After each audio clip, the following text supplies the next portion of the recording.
মনের পাহাড়। আজ যে আমি গল্পটা বলবো, এই গল্পটা বাঁকুড়া জেলার এক কাশীপুর ডাঙ্গা এক গ্রামে এই ঘটনাটা ঘটেছে। ঘটনাটা পাঠিয়েছে সন্তোষ নামের এক ছেলে। তো আজ আমি তার ঘটনাটা বলবো। গল্পটা শুরু করার আগে আমি একটা জরুরি কথা বলবো। আমার যে ইউটিউব অ্যাকাউন্টটা যারা সাবস্ক্রাইব করনি তারা জলদি করে যে সাবস্ক্রাইব করে নাও, এমন নতুন গল্প আসতে সবাই পাবে। আর কারোর যদি তোমাদের গল্প জানা থাকে, আমার ডিসক্রিপশন বক্সে দেয়া থাকবে লিংক, ফেসবুক এবং ইনস্টাগ্রাম, আমাকে সেখানে মেসেজ করবে। সন্তোষ যেভাবে লিখে পাঠিয়েছে আমি সেইভাবেই তোমাদেরকে শোনাবো। আর বেশি লেট না করে গল্পটা শুরু করলাম। আমি সন্তোষ। আজ আমি বলবো আমার পুরো ঘটনাটা। আমার যখন 24 কি 25 বছর বয়স, সেই সময় আমার বন্ধুগুলো মিলে আমাদের একটা ফিক্স হয় যে আমরা কোথাও ঘুরতে বের হব। শীতের দিন বেশ ঘুরতেও অনেক ভালো লাগে।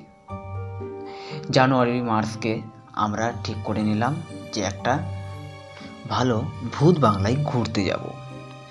এটা আমরা মাথার মধ্যে সবাই আমরা হ্যাঁ করে দিই। আমাদের সেই রাতে আমাদের প্যাকেজিং সবারই সব কিছু শেষ করে আমরা গাড়িতে চাপিয়ে দিই। আমরা সেই ভোরেই আমরা বের হব। আমরা সবাই সকাল না হতে হতেই আমরা বেরিয়ে গেলাম ভূত বাংলার দিকে। আমাদের গাড়ি অনেক গতিবেগে ছুটতে থাকে। আমরা প্রায় কখন ঘুমিয়ে গেছি জানি না, প্রায় তখন বাজে দুপুর 2টো কি 2:30। আমরা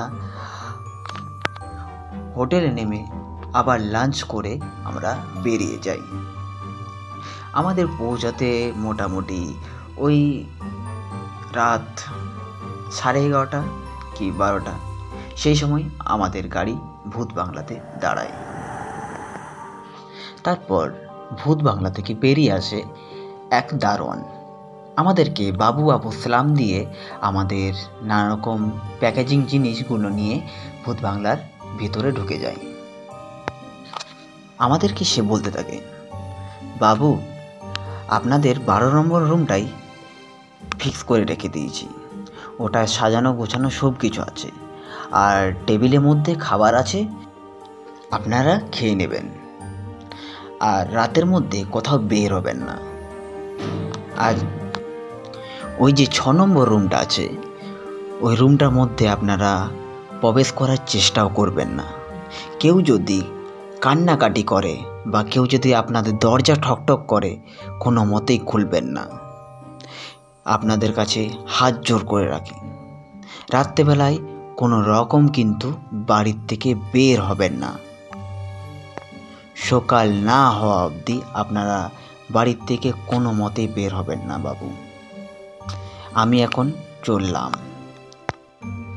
আমি আপনাদের জন্য কফি নিয়ে আসবো, তারপর আপনারা দরজাটা খুলবেন। তার আগে একবারই খুলবেন, যতক্ষণ না সকাল হবে। আমি তারপর দারোয়ানকে জিজ্ঞেস করলাম, কি চাচা, কি আছে ওই রুমে? আর কেউ ঠকঠক করলে কেনই বা খুলবো না? কেউ তো আপদে বিপদে পড়তেও তো পারে। আর আমরা কি রাত্রেবেলায় বাড়ি থেকে এক বিন্দুও বেরোতে পারবো না? বলুন। আমাদেরকে চাচা বলতে থাকে, না বাবু, দয়া করে আপনারা এই দরজা কোনো মতেই খুলবেন না। অনেক জনই আছে আপনাদের দরজা ঠকঠক করবে, নানা রকম ভয় দেখাবে, আপনাদেরকে ডাকবে, কফি নিয়ে আসবে, কিন্তু কোনো রকমই খুলবেন না যতক্ষণ না সকাল হবে আর যতক্ষণ না আমি আসব। আমি তাহলে এখন আসি। আপনাদের খাবার টেবিলে রাখা আছে, আপনারা খেয়ে নিন। খেয়ে নিয়ে শুয়ে দেবেন, কোথাও বেরোবেন না, ভুল করেও ছাদে চাপার চেষ্টাও করবেন না। আমি চললাম। আমরা দারোয়ানকে হুঁ জানিয়ে সে আমাদের কাছ থেকে বিদায় নিয়ে চলে যায়। আমরা রাতে ডিনার করে আমরা রুমের দিকে রওনা দিই। তারপর আমরা দেখতে থাকি যে ওই রুমের মধ্যে কী এমন আছে আমরা আজকে দেখব। কারণ হতে পারে এই পুরো বাড়িটার মধ্যে ওটার মধ্যে কোনো সোনা দানা টাকা পয়সা সব কিছুই তো থাকতে পারে। হয়তো চাচা আমাদেরকে ভয় দেখাচ্ছে। আমরা ঠিক করে নিই ওই বাড়িতে আমরা প্রবেশ করবই। আমরা 4 জন বন্ধু মিলে ওই বাড়ির দরজার শিকলটা ভাঙতে থাকি। শিকলটা ভেঙে যায়। দরজাটা খুলতেই আমাদের মাথার উপর দিয়ে এক ঝাঁক বাদুড় বেরিয়ে আসে। আমরা টর্চটা মারতেই দেখি যে চতুর্দিকে মাকড়সার জাল এবং 2-3টে হাড়, মাথা মুন্ডু ভাঙা অনেক কিছু পড়ে আছে। আমরা সেই দিকগুলো দেখে আমাদের 4 জনেরই ভয় লেগে যায়। আমরা ওই দিকে বেরিয়ে আসতে যাব, সেই সময় হঠাৎ দেখি আমাদের দরজাটা হঠাৎ বন্ধ হয়ে যায় কড়কড়ে আওয়াজে। আমাদের 4 জনেরই গা জল হয়ে যায়। আমরা কি করব খুঁজে পাচ্ছি না। সেই মুহূর্তে চারিদিকে শুধু কান্নার এবং হাসির, বিড়ালের ডাক। আমাদের পাশ দিয়ে যেন কেউ কানের পাশে বলে যাচ্ছে, বাঁচাও বাঁচাও, মরে যাব, বাঁচাও, এই রুম থেকে আমাদেরকে বের করো। এমন আওয়াজ হয়তো কখনো শুনিনি।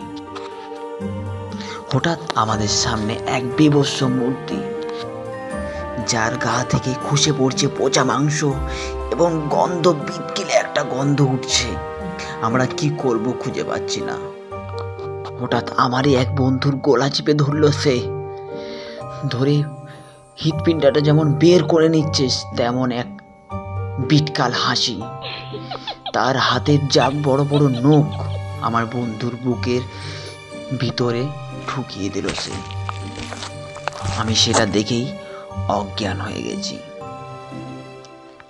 আমার ঘুম ভাঙতে দেখি আমাদের পাশে এই বাড়িরই দারোয়ান চাচা আমার বেডের পাশে বসে আমাকে বলতে থাকে, তোমাদেরকে আগেই আমি বারণ করেছিলাম যে ওই রুমের দরজা কোনো মতেই ভাঙার চেষ্টা করবে না, ঢোকারও চেষ্টা করবে না।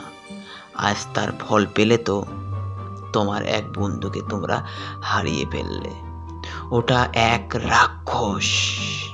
এটা একজন তোমাদের মতনই আসতো। সে এখানে সুইসাইড করেছিল এই রুমের মধ্যে। আমরা চাচার মুখে এই কথাটা শুনেই আমরা চলে যাই আমার বন্ধুর দেহ নিয়ে আমাদের গ্রামে। তো আজ ছিল সন্তোষের এই গল্প। তোমাদের কেমন লেগেছে কমেন্টে জানিয়ে দাও। আর যারা নতুন হয়ে আছো তারা আমার ইউটিউব চ্যানেলের সাবস্ক্রাইব বোতামটা টিপে বেল আইকনটা টিপে দাও, যাতে তোমরা এমন নতুন নতুন গল্প পেয়ে যাও। ধন্যবাদ।